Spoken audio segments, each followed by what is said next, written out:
Hi everybody, welcome to Mr. Burns' Storytime. Today we're going to read chapter 16 of The Witches, written by Roald Dahl and illustrated by Quentin Blake. Today's chapter is called Mr. and Mrs. Jenkins Meet Bruno. My grandmother carried me back into her room and put me on the table. She set the precious bottle down beside me.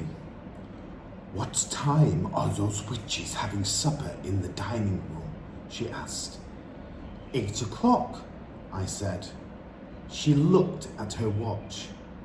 "It is now 6:10, she said.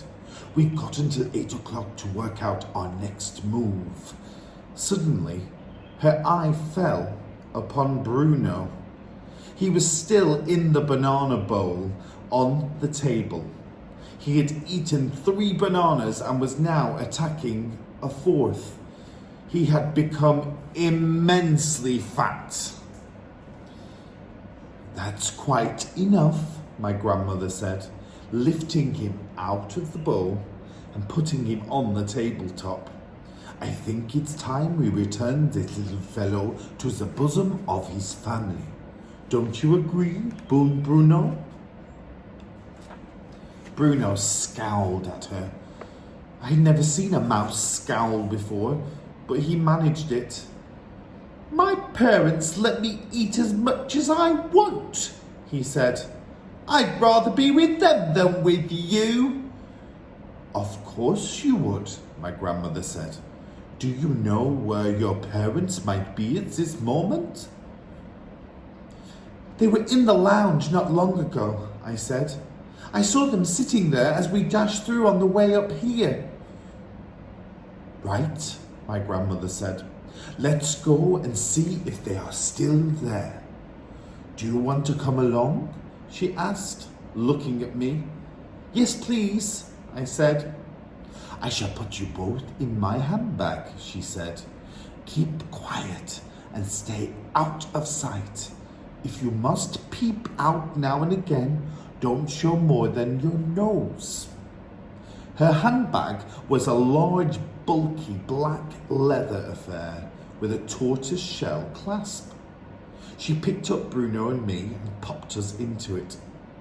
"I shall leave the clasp undone," she said, "but be sure to keep out of sight." I had no intention of keeping out of sight. I wanted to see everything. I seated myself in a little side pocket inside the bag near the clasp, and from there I was able to poke my head out whenever I wanted to. "Hey!" Bruno called out. "Give me the rest of that banana I was eating." "Oh, all right," my grandmother said. "Anything to keep you quiet." She dropped the half-eaten banana into the bag, then slung the bag over her arm and marched out of the room and went thumping along the corridor with her walking stick. We went down in the lift to the ground floor and made our way through the reading room to the lounge. And there, sure enough, sat Mr. and Mrs. Jenkins in a couple of armchairs with a low, round, glass-covered table between them. There were several other groups in there as well, but the Jenkinses were the only couple sitting alone. Mr. Jenkins was reading a newspaper. Mrs. Jenkins was knitting something large and mustard-coloured. Only my nose and eyes were above the clasp of my grandmother's handbag, but I had a super view. I could see everything. My grandmother, dressed in black lace, went thumping across the floor of the lounge and halted in front of the Jenkins table. "Are you Mr. and Mrs. Jenkins?" she asked. Mr. Jenkins looked at her over the top of his newspaper and frowned. Yes," he said. "I am Mr. Jenkins.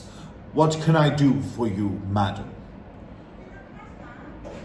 "I'm afraid I have some rather alarming news for you," she said. "It's about your son, Bruno."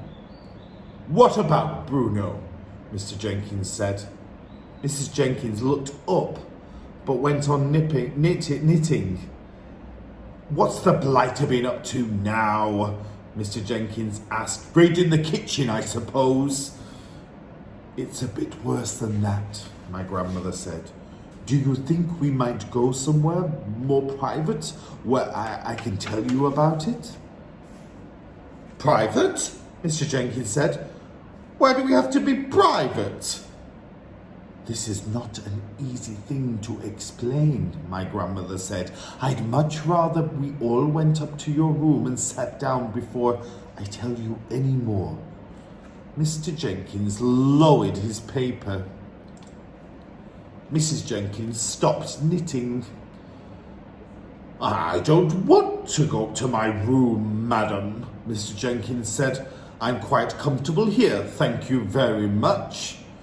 He was a large, coarse man, and he wasn't used to being pushed around by anybody. Kindly state your business and then leave us alone, he added. He spoke as though he was addressing someone who was trying to sell him a vacuum cleaner at the back door. My poor grandmother, who had been doing her best to be as kind as possible to them, now began to bristle a bit herself. We really can't talk in here, she said. There are too many people. This is rather a delicate and personal matter. I'll talk to you where I just well want to, madam, Mr. Jenkins said. Come on now. Come out with it. If Bruno has broken a window or smashed your spectacles, then I'll pay for the damage. But I'm not budging out of this seat. One or two other groups in the room were beginning to stare at us now. Where is Bruno anyway? Mr. Jenkins said. Tell him to come here and see me. He's here already, my grandmother said. He's in my handbag. She patted the big floppy leather bag with her walking stick. What do you mean, he's in your handbag? Mr. Jenkins shouted. Are you trying to be funny? Miss Jenkins said, very prim. There's nothing funny about this, my grandmother said. Your son has suffered a rather unfortunate mishap. He's always suffering mishaps, Mr. Jenkins said. He suffers from overeating. And then he suffers from wind. You should hear him after supper. He sounds like a brass band. But a good dose of castor oil soon puts him right again. Where is the little beggar? I've already told you, my grandmother said. He's in my handbag. But I do think it would be better if we went somewhere private before you meet him in this present state. This woman's mad, Mrs. Jenkins said. Tell her to go away.